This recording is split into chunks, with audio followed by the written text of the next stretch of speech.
Yo, it's your boy Blend today. I'm about to do yet another Mario What If. This is What If Deku was a samurai shogun. So, let's get. So, where we start off this What If is with Deku, being 6. He's training with multiple other people. He was training to be the next samurai. They can tell that he's gifted. They can tell he can control the wind.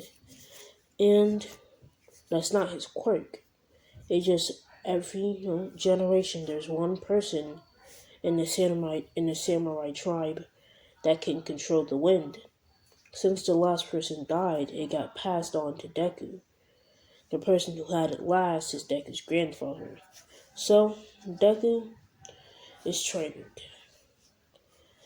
and pretty much the only person who can really, the only person who can actually wield the sword of many elements. I don't know why I cannot say that, but the only person who can wield the sword of many elements is Deku himself, just because he can control the wind. Because, it's not complete. It's not like, the power of the sword is not complete. That's why somebody who has to control the wind will be able to use it. Because, it can use fire, ice, and the other fucking elements, but it cannot use wind. That's why Deku is training. He's training harder than anybody else in his tribe, and this is the day when Deku pretty much or his family gets bodied, not by Deku, but pretty much another attacking tribe trying to kidnap Deku because Deku has a lot of fucking power. He's overwielding the sword of many elements. Also, he can just control the fucking wind. They're hoping that his training has not gotten too far because they've only been knowing for a couple of months.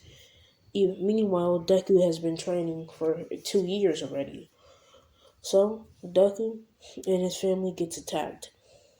Multiple people die.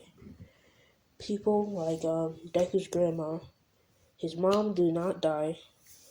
His dad does, and his cousin and his brother does die. So all of them die, and pretty much the rest of his family just dies because they're getting bodied by 2 tribes who have came over to kidnap. But one of them is just some snakes, so they're just gonna come right behind them, kill them, and take Deku, or at least try. So Inka would notice first, so she's going for the most important person. Now that's their orders. Inko and Deku's grandma would notice that they're about to get attacked. They don't alert anybody because their job is literally to save Deku, because Deku is the most important person right now. So as Deku is training with other people, as he pretty much sees an arrow go right through fucking his master's chest, and he's like, oh shit. And he's just like on the ground right now as his master falls to the floor, and he just tells him to run.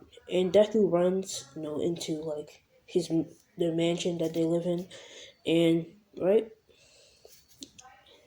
and that's when he sees his mom, and his mom is about to get attacked, but his grandma saves her, and they leave. Like, they have to dip.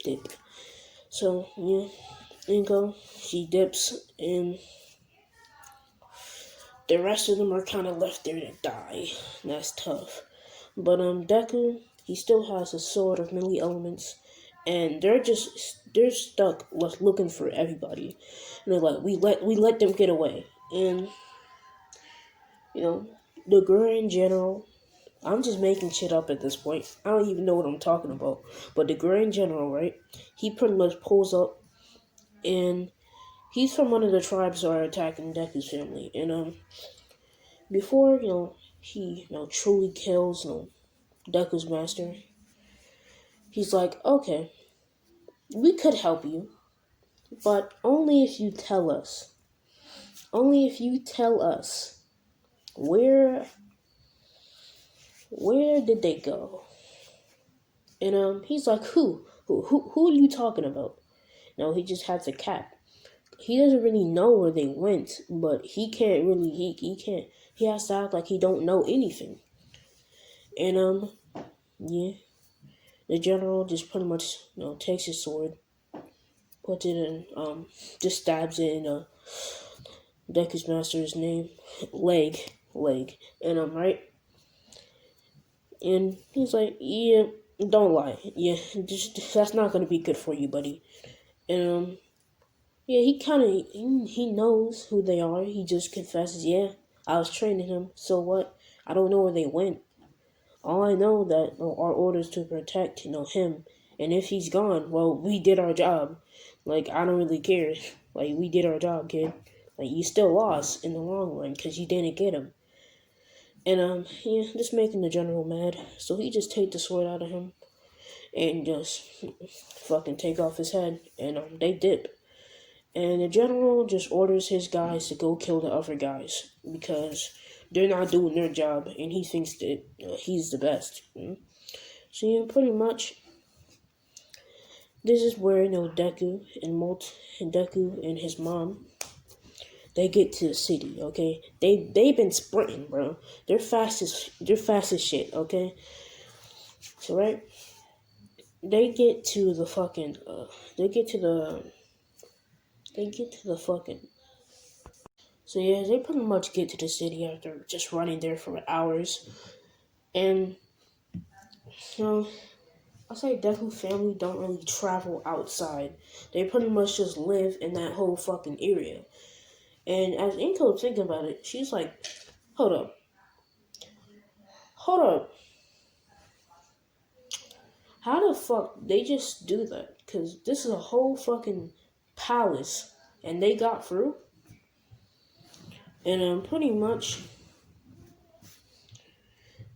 and they're not people that we ever seen before. Like that means they must been doing this. Like this must have took months for them to do, which it did.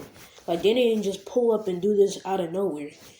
You see, they was always keeping track of where Deku was. They was always keeping track of what's about to happen and what's about to go down.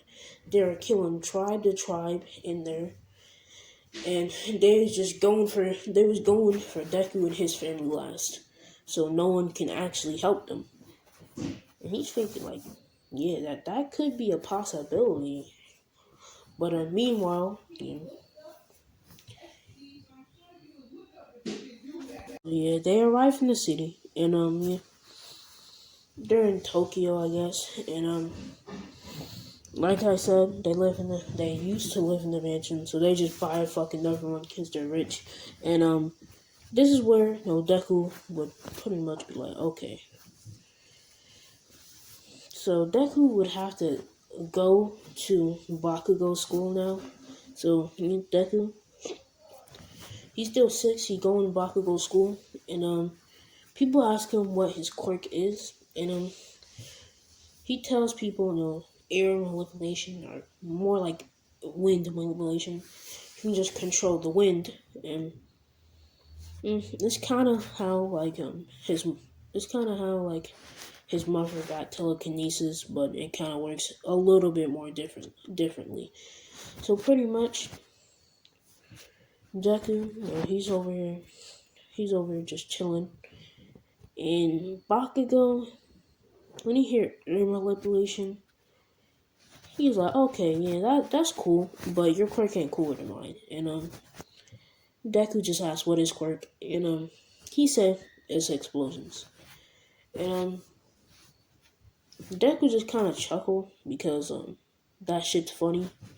He think explosions can beat wind, like the wind would just blow that shit away. It's just gonna body. So yeah, pretty much Bakugo is like, okay, that's what you think.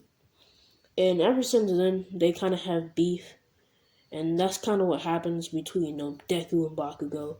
Multiple of his students try to stop them from fighting because Bakugo got quote unquote friends, and so does Deku. And yeah, Deku. I'll say we want to. I'll just go time skip to the beginning of where stuff would usually start happening. So Deku, he's over here, and okay. So Deku, he's gonna be in class, and the teacher, he's just pulling out the applications for what school they're gonna be going to, and Deku's like, okay, finally, let's just see what school is everybody else gonna go to, cause I know I'm going to UA, and that's what Deku was telling one of his friends, and yeah, and the teacher just froze it and say, yeah, I already know y'all want to go to the hero track. And Bakugo, he starts off his speech when everybody's using their quirks, and he pretty much saying that yeah, everybody else is horrible, they suck, they're trash, and yeah, Deku's not having it, and he really don't fucking care, so he's done, with him, and Deku just kind of stands up from his chair. He looks at the clock. He puts on his book bag and just says, "Okay, Bakugo, come outside, and I'll show you who's better." And Bakugo, he realized, oh, them fighting words, so he about to go outside. And multiple of students pretty much everybody goes outside. You know how fights be. Once two people about to fight, 345 people are about to go after them and see the fight too. So they get outside. The teacher's like, "Hey, nigga, the class ain't even over yet." And Baku like, "Fuck that class, bro. I'm trying to beat this nigga." And let's not worry about that. But pretty much, Deku, he just he get outside. He lays his book bag, and Bakugo is like, "Why is this kid taking so long?"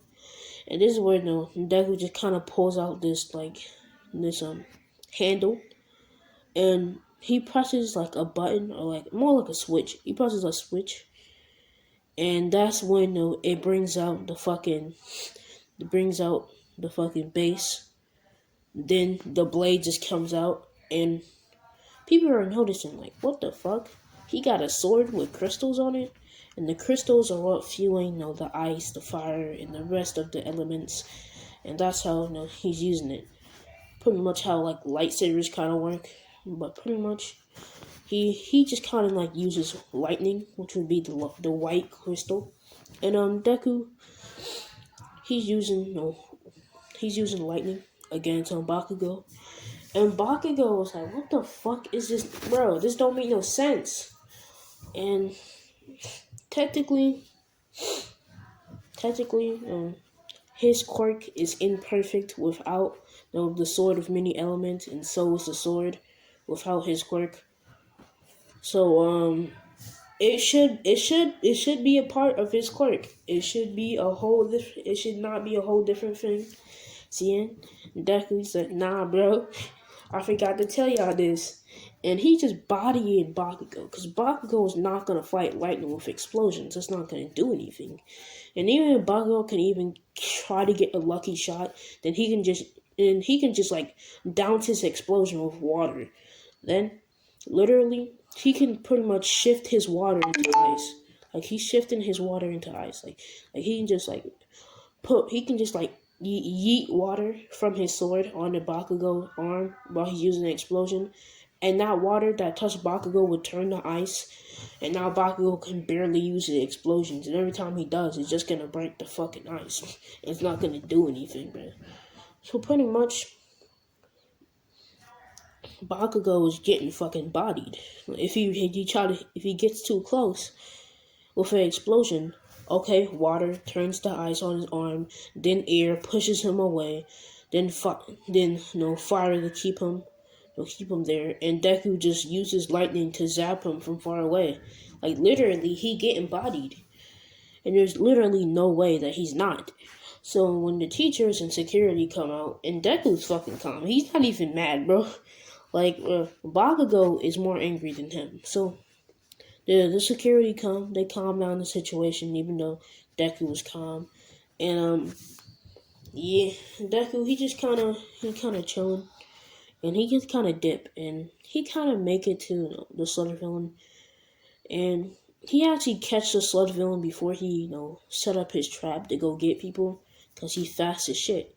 So yeah, he just kind of grab at it with his sword, or just kind of like slices at it with a lightning. Which, since the sludge villain, it barely missed him, but it touched the upper metal, so it just kind of passed right through the sludge villain, and yeah, the sludge villain got fucking tased, and yeah, embodied. So Deku just kind of picks it up right before it falls through the sewer. All Might comes around, he's like, oh shit, and yeah, they have that short little conversation, and Deku, gets the offer of getting trained by All Might. He accepts it because ever since Deku was 6, he's been a big fan of All Might, and yeah, Deku just kind of goes home, and he just makes it his number one priority to start training. So yeah, and yeah, he makes it to the 10 months after, and within about 3 months, Deku kind of clears up the trash. After that, he's just doing his thing, like sparring with All Might. All Might is not winning. So yeah, Deku, he would yeah, he's doing good for himself. And that's where I'm gonna leave this one off though. If you want a part two, just tell me.